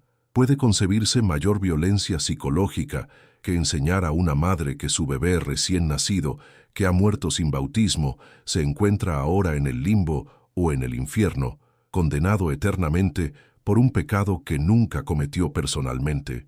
¿Qué clase de Dios sería ese que castiga con tormento infinito a criaturas inocentes por la transgresión de un ancestro mítico?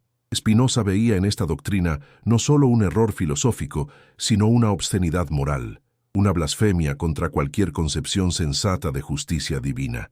Si Dios es perfecto y justo, entonces es absolutamente imposible que castigue a inocentes. Si la tradición teológica atribuye a Dios tales acciones, entonces es la teología la que está equivocada, no Dios. Para Spinoza, el sufrimiento no es castigo divino, sino consecuencia natural de causas naturales. Cuando un niño muere de enfermedad, muere porque su cuerpo es un modo finito de la sustancia infinita, y como tal, está sujeto a ser afectado por causas externas más poderosas que él. Las bacterias y los virus no son enviados por Dios para castigar pecados, sino que operan según las mismas leyes necesarias de la naturaleza que gobiernan todo lo demás. Un terremoto que destruye una ciudad no es manifestación de ira divina, sino resultado de procesos geológicos que pueden estudiarse y comprenderse científicamente. Atribuir estos acontecimientos a castigo divino no solo es falso, sino moralmente perverso, porque culpabiliza a las víctimas y nos impide tomar las medidas naturales que podrían prevenir o mitigar futuros sufrimientos. Esta visión naturalista del mal y el sufrimiento tenía consecuencias prácticas importantes. Si la enfermedad es consecuencia de causas naturales comprensibles, entonces debemos estudiar medicina y desarrollar tratamientos efectivos en lugar de contentarnos con rezar, pidiendo sanación milagrosa. Si la pobreza es resultado de estructuras sociales y económicas, entonces debemos reformar esas estructuras en lugar de resignarnos a ella como castigo divino o prueba espiritual. Si la ignorancia produce sufrimiento, entonces debemos expandir la educación en lugar de mantener a las masas en oscuridad supersticiosa. El optimismo de Spinoza no era ingenuo, no negaba la realidad del sufrimiento ni prometía su eliminación completa, pero sí insistía en que mucho del sufrimiento humano es evitable si reemplazamos las explicaciones supersticiosas con comprensión científica y actuamos racionalmente sobre la base de ese conocimiento. La negación del pecado original liberaba a la humanidad de una carga psicológica inmensa, pero también planteaba preguntas difíciles. Si no hay pecado heredado, si cada persona nace moralmente neutra con potencial tanto para el bien como para el mal, ¿cómo explicamos la prevalencia del egoísmo, la violencia, la crueldad en las sociedades humanas? ¿Por qué tantos seres humanos actúan de maneras que causan sufrimiento a otros y a sí mismos, si su naturaleza no está corrupta desde el origen? La respuesta de Spinoza era sofisticada. Los seres humanos actúan mal no por perversidad inherente, sino por ignorancia de su verdadero bien. Cuando alguien busca placer inmediato, sin considerar las consecuencias a largo plazo, cuando persigue la riqueza o el poder mediante acciones que dañan a otros, cuando se deja dominar por pasiones destructivas como el odio o la venganza, lo hace porque tiene ideas inadecuadas sobre qué le conviene realmente. Esto no significa que Spinoza fuera un optimista ingenuo que creyera que bastaría educar a la gente para que todos se volvieran virtuosos. Reconocía que las pasiones humanas son poderosas y que la razón es a menudo débil frente a ellas. La mayoría de las personas viven dominadas por causas externas que no comprenden, arrastradas por deseos que no saben de dónde vienen, buscando satisfacciones que no les traen felicidad duradera. Pero esto no es consecuencia del pecado original, sino simplemente de la condición natural del ser humano finito, cuyo conocimiento es siempre limitado y cuyo poder de actuar es siempre superado por el poder del universo entero que lo afecta constantemente. La libertad humana no consiste en la capacidad de elegir arbitrariamente entre bien y mal, lo cual sería mera contingencia sin fundamento racional, sino en la capacidad de actuar desde la comprensión de las causas necesarias que nos determinan. Cuanto más comprendemos las causas de nuestros deseos y emociones, menos esclavos somos de ellos. Cuanto más conocemos las leyes que gobiernan nuestra naturaleza y el universo, más libres somos porque actuamos desde nuestra propia naturaleza racional en lugar de ser meramente reactivos a causas externas. Esta es una libertad más profunda y real que la libertad del libre albedrío que imaginan los teólogos tradicionales, porque es una libertad compatible con el determinismo universal y fundada en el conocimiento verdadero. ¿Qué sucede con conceptos morales tradicionales como la culpa, el mérito, el castigo y la recompensa en este sistema? Spinoza los reinterpreta radicalmente. La culpa moral en el sentido tradicional de haber ofendido a Dios mediante una transgresión que merece castigo eterno simplemente desaparece. No puede haber culpa ante un Dios que es la naturaleza misma y que no tiene voluntad personal ni preferencias morales. Pero esto no significa que todo esté moralmente permitido. Ciertas acciones aumentan nuestra potencia de actuar y nuestra alegría, otras la disminuyen. Ciertas formas de vida nos acercan a la sabiduría y la libertad, otras nos mantienen en ignorancia y servidumbre. El sabio no actúa bien porque teme el castigo divino o espera recompensa celestial, sino porque comprende que actuar bien es simplemente actuar según la razón verdadera, que es lo que más le conviene. El castigo y la recompensa también se reinterpretan. No son sanciones externas impuestas por un juez divino, sino consecuencias naturales de nuestras propias acciones. El castigo del ignorante que vive dominado por las pasiones no es el infierno eterno, sino el sufrimiento que inevitablemente surge de una vida así. La recompensa del sabio no es el cielo prometido, sino la beatitud presente que surge del conocimiento verdadero. Spinoza escribe en la Ética que la beatitud no es la recompensa de la virtud, sino la virtud misma. No nos regocijamos porque hayamos refrenado nuestros apetitos, sino que al contrario, porque nos regocijamos, podemos refrenarlos. Esta inversión es fundamental. La alegría no viene después de la vida virtuosa como premio, sino que es constitutiva de la vida virtuosa misma. La visión espinosista del ser humano era radicalmente distinta de la antropología cristiana tradicional. Para Agustín y la tradición que siguió, el ser humano es fundamentalmente un alma inmortal aprisionada temporalmente en un cuerpo mortal. El cuerpo es inferior al alma, fuente de tentaciones y obstáculo para la vida espiritual. La verdadera identidad de la persona es su alma, que sobrevivirá a la muerte del cuerpo y será juzgada según sus méritos. Para Spinoza, en cambio, el ser humano es una unidad psicofísica indivisible, un modo finito de la sustancia infinita que se expresa simultáneamente como cuerpo y como mente. Cuerpo y mente no son dos sustancias separadas, sino dos atributos de una misma cosa, dos formas en que la sustancia única se manifiesta. Lo que afecta al cuerpo afecta necesariamente a la mente y viceversa, porque no son dos entidades distintas, sino una sola realidad vista desde dos perspectivas. Esta visión tenía implicaciones profundas para cómo entender la vida humana y su significado. Si no hay alma inmortal que sobreviva a la muerte del cuerpo, si no hay cielo ni infierno, donde se premie o castigue la conducta terrenal, entonces toda la vida humana y todo su significado deben encontrarse en esta existencia presente. No vivimos para prepararnos para una vida futura, sino para realizar nuestra naturaleza aquí y ahora. La pregunta fundamental no es cómo salvarnos del castigo eterno, sino cómo vivir bien, cómo aumentar nuestra potencia de actuar, cómo alcanzar el mayor grado posible de conocimiento verdadero y de alegría que surge de ese conocimiento.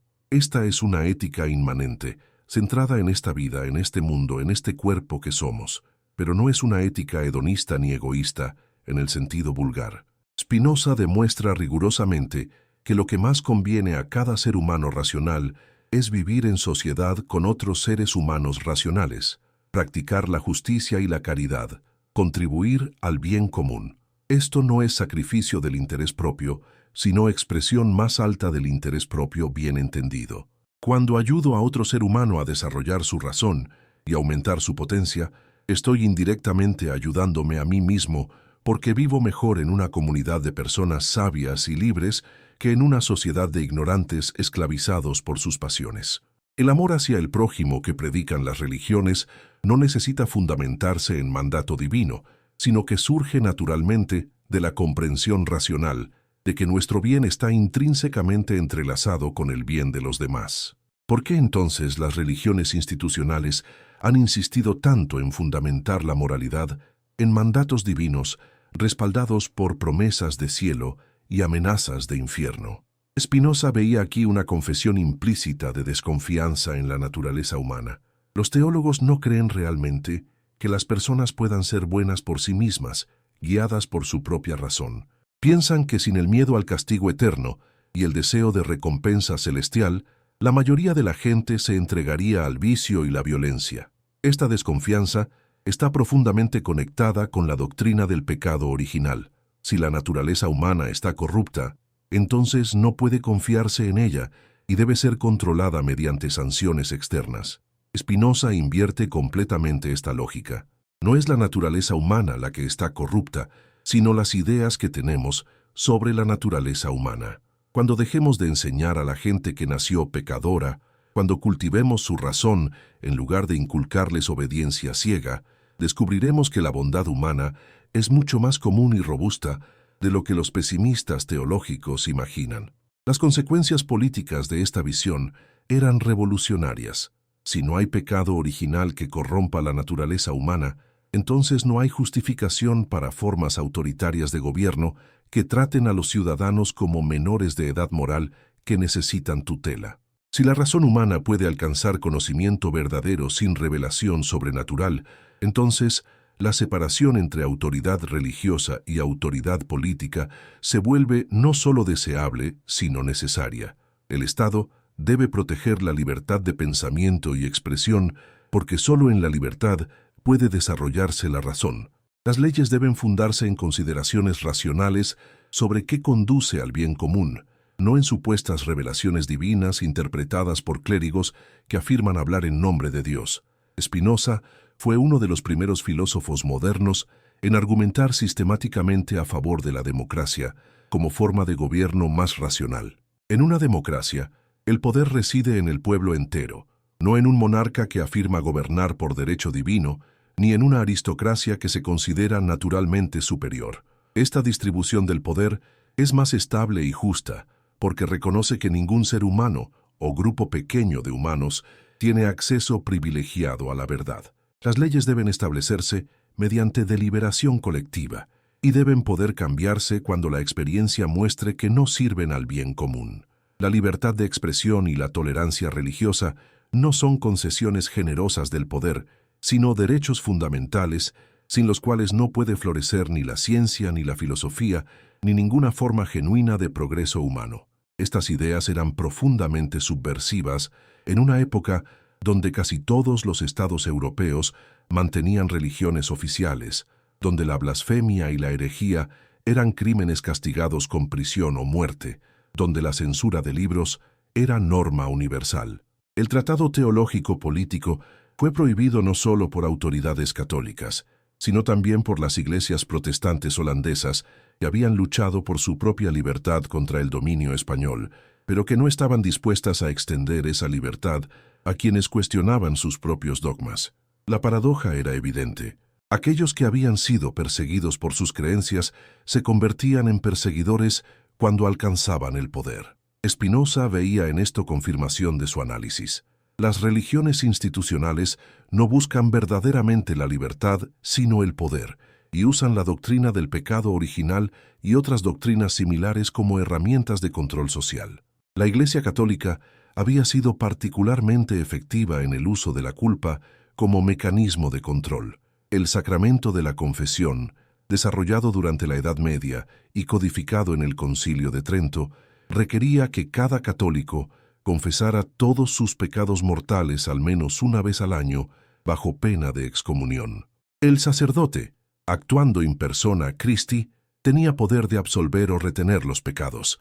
Esta institución creaba una dependencia psicológica profunda. El creyente nunca podía estar completamente seguro de haber confesado adecuadamente todos sus pecados. Siempre existía la posibilidad de haber olvidado algo o de no haber tenido contrición suficiente. El miedo a morir en estado de pecado mortal y ser condenado eternamente era una presencia constante en la conciencia del católico devoto. Spinoza había observado mecanismos similares en el judaísmo rabínico de su juventud, aunque con variaciones. La obsesión con el cumplimiento exacto de los 613 mandamientos de la Torá, el miedo a transgredir inadvertidamente alguna de las innumerables regulaciones halágicas, la necesidad de purificaciones rituales constantes, todo esto creaba también una atmósfera de escrupulosidad ansiosa donde la tranquilidad espiritual era casi imposible. Y aunque el judaísmo no tenía una doctrina del pecado original exactamente equivalente a la cristiana, sí tenía la noción del Yetzer Hara, la inclinación al mal que todos los humanos llevan consigo desde el nacimiento y que debe ser constantemente combatida mediante el estudio de la Torá y el cumplimiento de los mandamientos. Todas estas estructuras religiosas compartían un patrón común. Definían al ser humano fundamentalmente por su carencia, su culpa, su necesidad de salvación externa, ya fuera el pecado original cristiano, o el Yetzer Hara judío, o la ignorancia metafísica del hinduismo, o el sufrimiento inherente a la existencia del budismo. Las grandes religiones coincidían en diagnosticar una enfermedad fundamental en la condición humana que solo podía curarse mediante recursos sobrenaturales o prácticas espirituales especiales transmitidas por tradiciones autorizadas.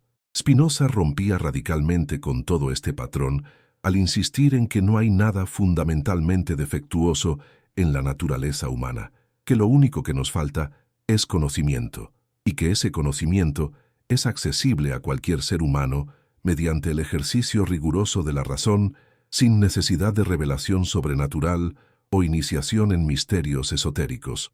La negación espinosista del pecado original implicaba también una visión radicalmente distinta de la infancia y la educación. Para la tradición agustiniana, los niños nacían ya manchados por el pecado original y mostraban desde temprana edad la corrupción de su naturaleza mediante el egoísmo, la desobediencia, la tendencia al engaño. Agustín mismo había escrito en sus Confesiones sobre cómo incluso los bebés mostraban envidia y celos, evidenciando así la presencia del pecado desde el origen. La educación debía, por tanto, centrarse en quebrar la voluntad del niño, en enseñarle obediencia mediante castigos corporales si era necesario, en inculcarle temor de Dios y conciencia de su propia pecaminosidad. Spinoza propondría algo completamente diferente. Los niños no nacen pecadores sino ignorantes. Su aparente egoísmo no es manifestación de corrupción moral, sino simple expresión del conatus, del impulso natural de todo ser vivo a preservar su propia existencia. Lo que necesitan no es castigo que quebre su voluntad, sino educación que desarrolle su razón. En lugar de llenarlos de culpa y temor, hay que cultivar su curiosidad natural, enseñarles a observar el mundo con precisión, ayudarles a razonar correctamente, mostrarles mediante ejemplos concretos cómo ciertas acciones aumentan su alegría mientras otras la disminuyen.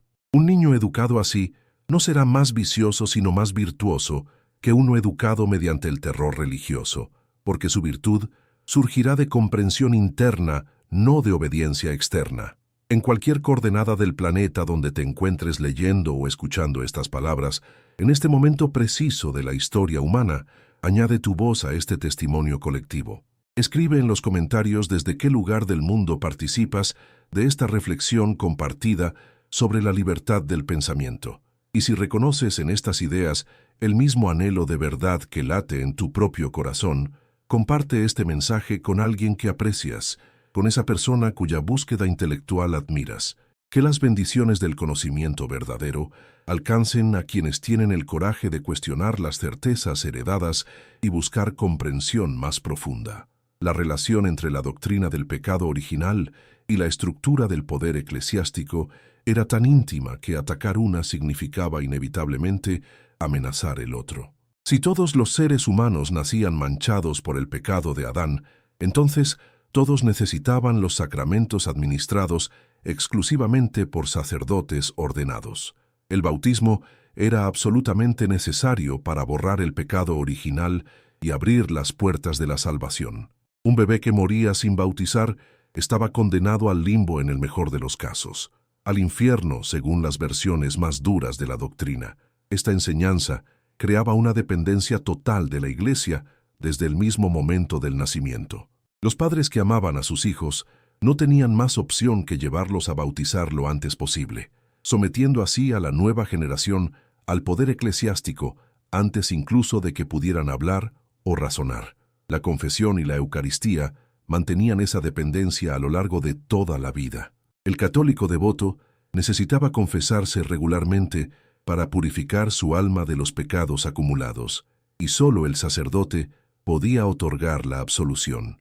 Necesitaba comulgar para recibir el cuerpo y la sangre de Cristo que mantenían viva la gracia en su alma, y solo el sacerdote podía consagrar el pan y el vino, transformándolos en cuerpo y sangre mediante el milagro de la transubstanciación. Al final de la vida, la extremaunción preparaba el alma para el juicio final, y nuevamente solo el sacerdote podía administrar este sacramento crucial. De la cuna a la tumba, el católico estaba atado a la Iglesia por cadenas sacramentales que no podía romper sin poner en peligro su salvación eterna. Spinoza veía en todo esto no expresiones de genuina piedad religiosa, sino mecanismos elaborados de control social. La doctrina del pecado original era la piedra angular de todo el sistema, porque establecía la necesidad absoluta de la mediación eclesiástica. Sin pecado original, no habría necesidad de bautismo infantil. Sin la transmisión hereditaria de culpa, no habría justificación para considerar a los recién nacidos como espiritualmente contaminados y necesitados de purificación urgente. Sin la noción de una naturaleza humana corrupta, incapaz de salvarse por sus propios medios, no habría fundamento para el monopolio eclesiástico de la gracia. Derribar la doctrina del pecado original significaba potencialmente derribar todo el edificio del poder sacramental de la Iglesia. Los reformadores protestantes habían rechazado algunos aspectos del sistema sacramental católico, pero habían mantenido e incluso intensificado la doctrina del pecado original. Lutero y Calvino enseñaban una visión aún más pesimista de la naturaleza humana caída que Agustín. Para Calvino especialmente, la depravación total era uno de los principios fundamentales de su teología. Todos los aspectos de la naturaleza humana, incluyendo la razón y la voluntad, estaban tan completamente corrompidos por el pecado original que el ser humano caído era absolutamente incapaz de cualquier bien genuino sin la gracia regeneradora de Dios. Esta gracia era otorgada solo a los elegidos, predestinados desde antes de la creación del mundo para salvación, mientras la masa de la humanidad permanecía justamente condenada a la perdición eterna por el pecado de Adán. ¿Puede imaginarse doctrina más oscura y desalentadora?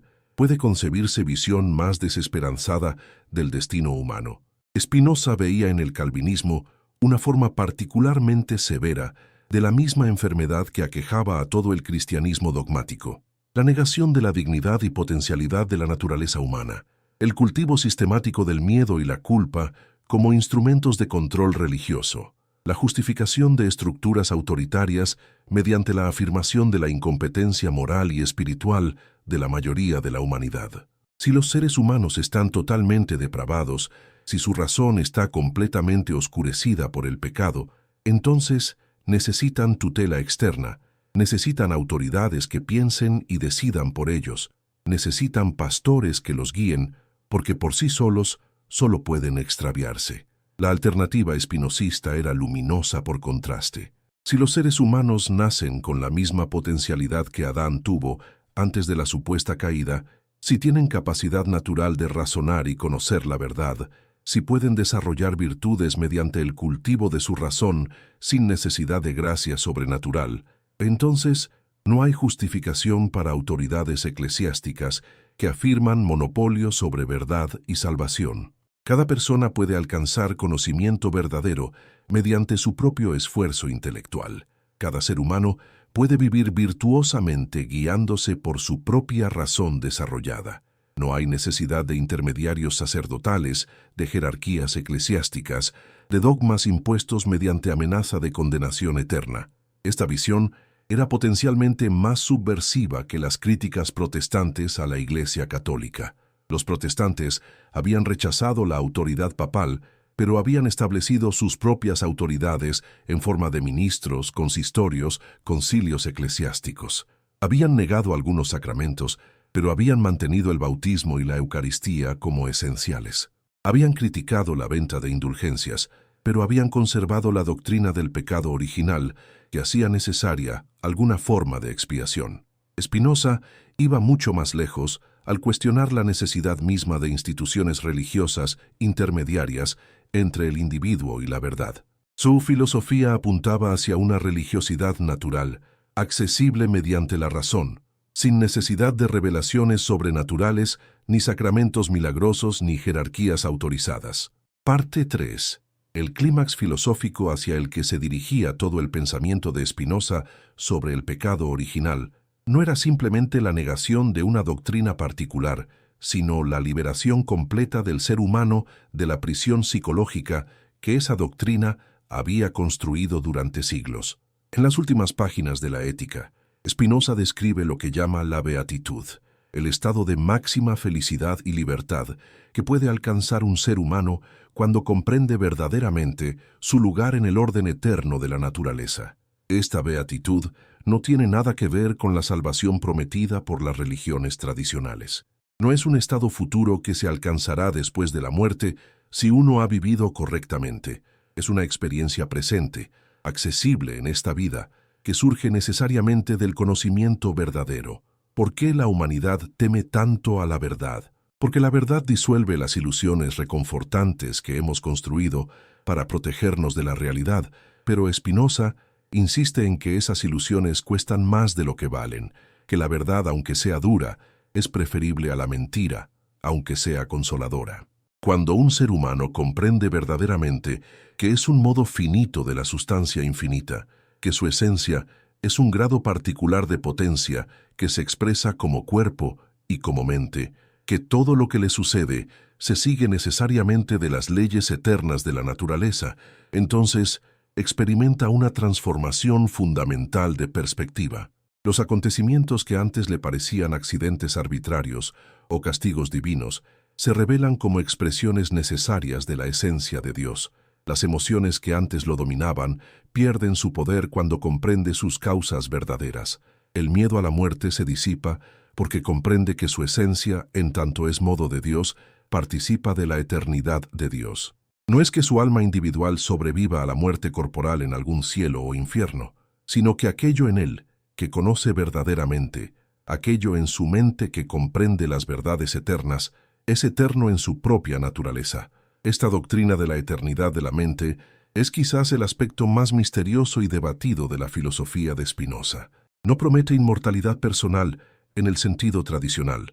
El Spinoza, que vivió de 1632 a 1677, dejó de existir como individuo cuando murió, pero en tanto su mente comprendió verdades eternas, en tanto alcanzó el tercer género de conocimiento, en tanto amó a Dios con amor intelectual, participó de algo que trasciende la temporalidad. Las verdades que comprendió son eternas. El amor que sintió hacia la totalidad de lo real es un aspecto del amor infinito de Dios hacia sí mismo.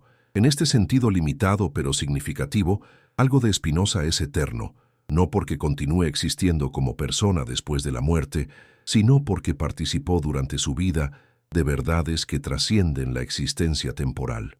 Esta visión transformaba radicalmente el significado de la vida y la muerte. Ya no había que vivir esta vida con la mirada puesta constantemente en una vida futura donde seríamos juzgados y premiados o castigados. Ya no había que reprimir deseos naturales por miedo al infierno, ni realizar buenas acciones principalmente para ganar el cielo. La vida presente recuperaba toda su importancia como el único escenario donde podemos alcanzar beatitud. La tarea moral ya no consistía en prepararse para el juicio final, sino en desarrollar al máximo nuestra capacidad de conocer y actuar, en aumentar nuestra potencia de existir, en experimentar la máxima alegría que nuestra naturaleza permite. Esta es una ética profundamente afirmativa de la vida presente, en contraste con la ética cristiana tradicional que veía esta vida principalmente como valle de lágrimas y preparación para la verdadera vida que vendría después. La negación del pecado original era crucial para esta revalorización de la vida presente. Si la naturaleza humana está corrompida desde el origen, entonces esta vida es inevitablemente un estado de decadencia y sufrimiento del cual solo puede salvarnos la gracia divina que nos espera en la otra vida. Pero si nacemos sin culpa heredada, si nuestra naturaleza no está corrompida, sino simplemente limitada como corresponde a todo modo finito de una sustancia infinita, entonces esta vida es el lugar apropiado para nuestro florecimiento. No necesitamos ser salvados de nuestra propia naturaleza, sino desarrollarla plenamente. No requerimos redención de una caída mítica, sino realización de nuestro potencial natural. ¿Qué significa que un dogma se derrumbe ante la razón? Significa que una estructura conceptual que se presentaba como verdad eterna, revelada por Dios mismo, se revela de pronto como construcción humana histórica, producto de contextos culturales específicos, herramienta de intereses políticos particulares. El pecado original no era verdad divina, sino invención humana, no expresión de la esencia inmutable del cristianismo, sino elaboración gradual que tomó siglos en cristalizar, no característica necesaria de toda religión auténtica, sino particularidad de ciertas tradiciones occidentales. Reconocer esto no debilitaba la verdadera vida espiritual, sino que la liberaba de lastres supersticiosos que la habían deformado. Spinoza comprendía que su mensaje no sería aceptado fácilmente por la mayoría de sus contemporáneos. Vivía en una época donde casi todos, creyentes y ateos por igual, habían sido formados desde la infancia en la cultura del pecado original. Incluso quienes rechazaban intelectualmente la doctrina llevaban sus marcas psicológicas profundas. La culpa, la vergüenza del cuerpo, el miedo al placer, la desconfianza hacia los propios deseos, todo esto estaba tan profundamente internalizado que se sentía como naturaleza humana universal cuando en realidad era resultado de siglos de condicionamiento cultural.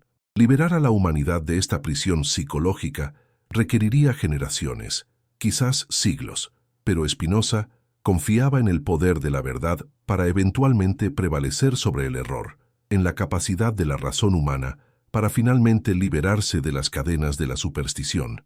La historia le daría parcialmente la razón. Los siglos XVIII y XIX verían el avance gradual de la secularización en Europa occidental. La autoridad de las iglesias sobre la vida pública se debilitaría progresivamente. La ciencia ganaría autonomía respecto de la teología. La educación se liberaría del control eclesiástico. Los derechos humanos se fundamentarían en la razón natural en lugar de en la revelación divina. La democracia se expandiría como forma de gobierno legítima. La libertad de conciencia y expresión se establecería como principio fundamental en sociedades liberales.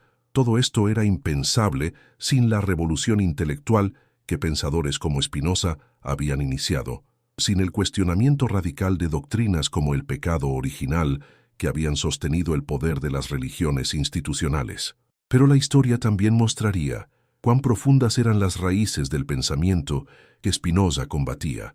El siglo XX vería resurgimientos fundamentalistas en cristianismo e islam, renovadas afirmaciones de autoridad religiosa sobre cuestiones morales y políticas, nuevas formas de culpa y represión, aunque a veces con ropajes modernos.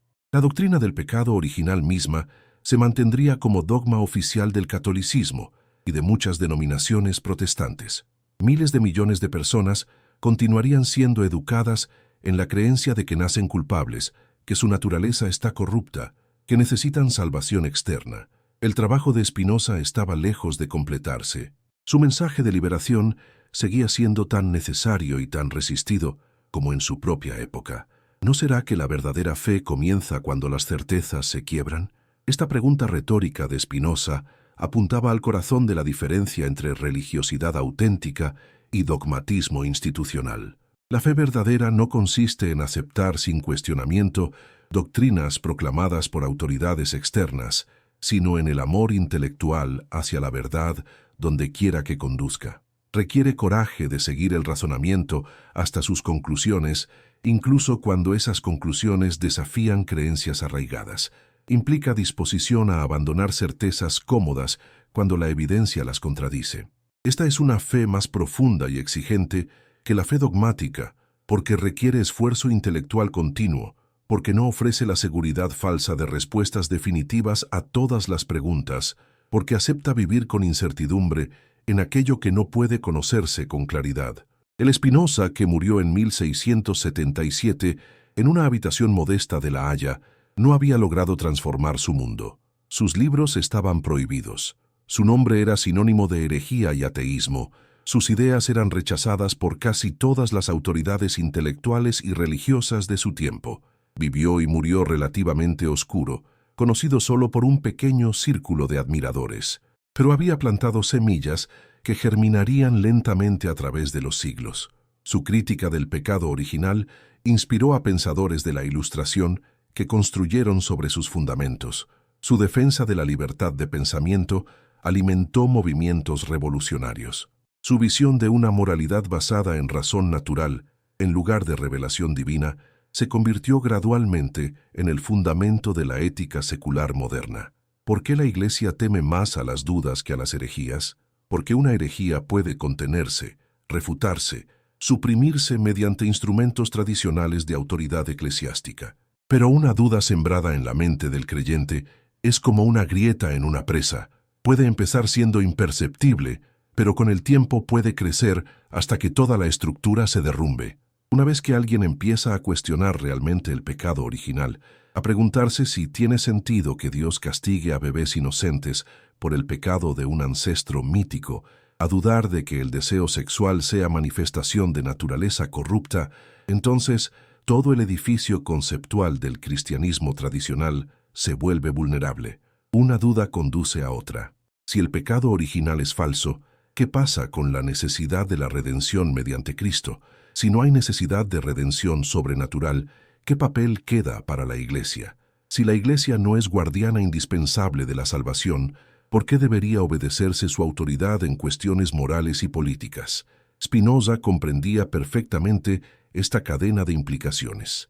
Por eso su crítica del pecado original No era un ataque aislado a una doctrina particular, sino parte de un proyecto filosófico comprensivo de liberación humana, liberación del miedo que habían usado las religiones para controlar las conciencias, liberación de la culpa que habían inculcado para crear dependencia psicológica, liberación de la autoridad que habían reclamado sobre el pensamiento y la conducta humana, liberación de la superstición que había oscurecido la comprensión verdadera de la naturaleza, liberación para usar la razón sin restricciones impuestas por dogmas, liberación para vivir según la propia naturaleza racional en lugar de obedecer mandatos externos, liberación para buscar la felicidad en esta vida en lugar de sacrificar el presente por promesas de recompensa futura.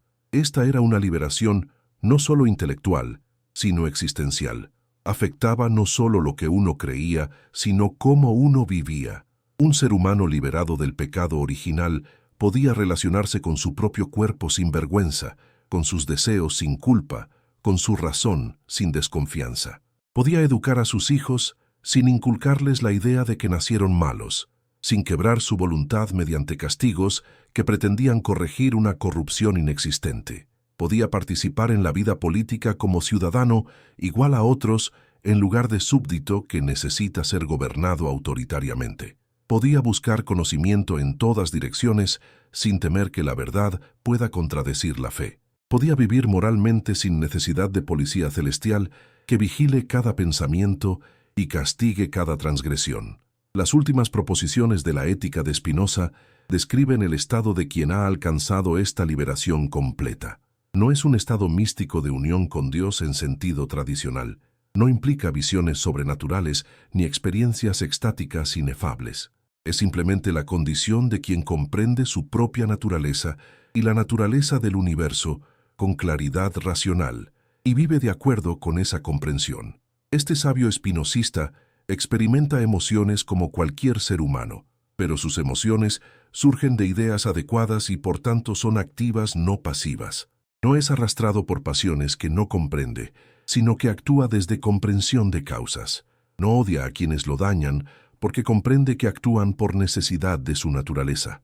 No teme a la muerte, porque sabe que su esencia, en tanto expresa verdades eternas, participa de la eternidad de Dios. Este sabio ama a Dios con amor intelectual. Este amor no es emoción pasional dirigida a un ser personal que podría corresponder o rechazar el amor. Es la alegría que surge necesariamente del conocimiento verdadero de Dios, entendido como la totalidad de la naturaleza. Es amor que no espera reciprocidad, porque comprende que Dios no tiene voluntad personal, ni puede amar a seres particulares. Pero este amor es el más alto bien que un ser humano puede experimentar, la forma suprema de beatitud accesible a nuestra naturaleza finita. Y este amor es a la vez amor de Dios hacia sí mismo, porque cuando una mente humana conoce a Dios verdaderamente, es Dios mismo conociéndose a través de ese modo finito, que es esa mente particular. Estas doctrinas son difíciles y pueden parecer abstractas o incluso místicas a lectores modernos, pero Spinoza las presenta con rigor demostrativo, casi matemático. Cada proposición se sigue necesariamente de las anteriores. No hay saltos de fe ni apelaciones a autoridad externa. Todo se deduce de definiciones claras y axiomas evidentes mediante razonamiento geométrico. Esta era la contribución metodológica revolucionaria de Spinoza, mostrar que la metafísica y la ética podían tratarse con el mismo rigor que la geometría, que las cuestiones más profundas sobre Dios, el alma, la libertad y el bien podían resolverse mediante razón pura, sin necesidad de revelación sobrenatural. La negación del pecado original era crucial para todo este proyecto, porque esa doctrina había establecido límites supuestamente insuperables a lo que la razón humana podía alcanzar. Si la razón está corrompida por el pecado original, entonces no puede confiarse en ella para alcanzar verdad sobre cuestiones últimas. Si la voluntad está esclavizada por el pecado heredado, entonces no puede elegir libremente el bien sin asistencia de gracia sobrenatural. Si toda la naturaleza humana está caída, entonces cualquier conocimiento o virtud que alcancemos por nuestros propios medios será siempre inadecuado y necesitará complemento divino.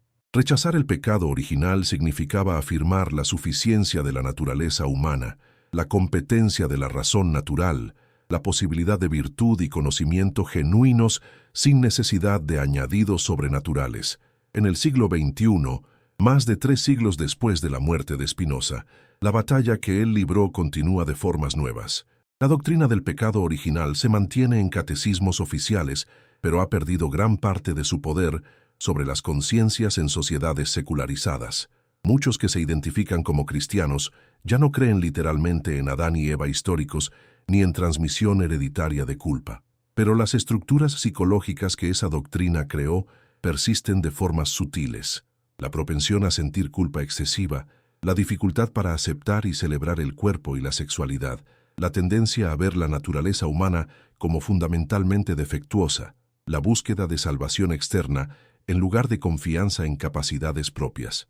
Y en otras partes del mundo, el fundamentalismo religioso se afirma con renovada fuerza, rechazando precisamente el tipo de liberación racional que Spinoza